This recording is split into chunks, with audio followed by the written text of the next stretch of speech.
Am I rich? First of all, I know you know that's a rude question, but I'm going to answer this question because my story is an American story. Now, I was raised upper middle class. And when I went to college, my parents, who owned their own businesses, they went broke. So I had to very quickly go and find financial aid and student loans and all and work study jobs and get jobs off campus so that I could pay for school and to live because they couldn't send me any money. And so I graduated in 3.5 years because I thought I got a double major and a double minor because I thought I got to get the hell out of here real quick. What I am rich in is being able to figure it out and having grit and strength. That's what I am rich in. But there are times in my life when I did make good money. I made a lot of money in some years. When I got a job and I got a job in Dallas, Texas, I didn't have anybody making calls on my behalf. There was no network of people helping me out. No one greasing the tracks for me. I did it. I got my own job. And then I got laid off when I was in Dallas. And then all of a sudden, hey, I'm unemployed and broke again. I had some very good friends in Charleston, South Carolina, that called me up when they knew that I was unemployed and broke. They said, get here. We found you a little apartment. They found me a little one-car garage that was turned into a little studio apartment, and I was grateful to have it. They went around and found furniture on the side of the street and furnished it for me. And I got a job at the Shim Creek Inn making $7 an hour. So I went from I was a vice president in healthcare. So I went from that to working the front desk of a hotel in Charleston, South Carolina. And let me tell you, I had some of the best times ever. But I also was broke. And I remember one Christmas time I wanted to make Hello Dollies like my mother used to make, but I couldn't afford the ingredients. And I was crying in the Harris Teeter. And some sweet lady came up to me and I told her, she was like, what's wrong? And I told her I wanted to make my Hello Dollies, but I couldn't afford it. She gave me $20 so I could get the ingredients. And I was grateful for it. And so then I went to Austin. I got a job. I made pretty good money there in Austin. I got a good job again and got laid off from there. Got another job. Got laid off from that one. This was all during this bust and boom period.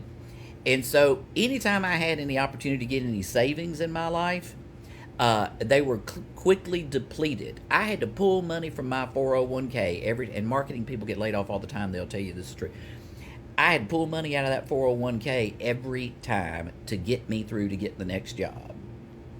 And then I started my own business, and I made a lot of money when I had my own business. It was good times. So during these times, I was able to afford wonderful vacations, being able to buy nice clothes, being able to buy beautiful furniture, all of those things, and being a real adult and having a great time. Then I had a client that stiffed me for a whole lot of money. And that was a terrible time because then I couldn't pay all the vendors and keep my business open. So I had to shut down the business and should have probably declared bankruptcy about that time, but I was too proud to do it and didn't do it. But when I got the foreclosure notice on my giant, beautiful 4,500 square foot historic home with a saltwater pool, when I got that notice in the mail, I was like, oh shit, I got to sell everything and get out of here. And I did that, and I was able to buy me a condo here in Birmingham, which I love, and I am very proud of it, and was able to keep my car and all those sorts of things. And I've had jobs, but during the pandemic, got laid off again. And during the pandemic, it was really hard to find a job. So I was on SNAP benefits for a while and getting government assistance so I could live. And so I have had highs and I have had lows. And I will tell you the one thing that has been true is I've been true to myself every time. I am grateful that I have been able to figure it out and have stability. And I'm grateful for the times when I was flying high. I spent a lot of time giving back to my community, a lot of time giving money to the community and nonprofits that I supported and to my family. So when the time came when I was broke, of course, nobody in the family is going to help you out.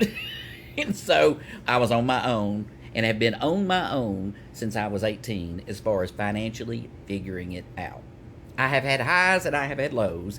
And I do tell people, listen, I've been rich and I've been poor. And I will tell you, it was pretty good being rich. But being poor is when I have learned the most about life and people in the way, in the heart of who I am as a person.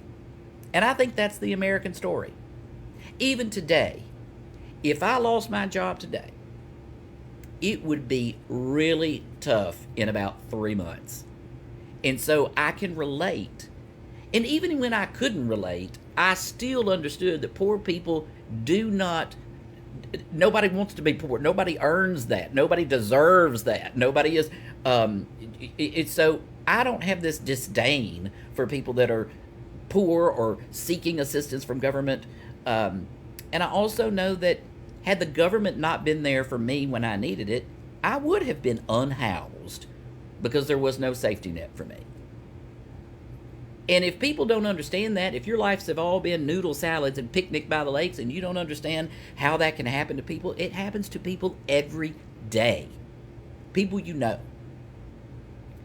My grit, my ability to survive and to thrive and to make it work is the thing that I am most proud of in my life. And even now, if I'm suffering from a financial difficulty, this whole car situation.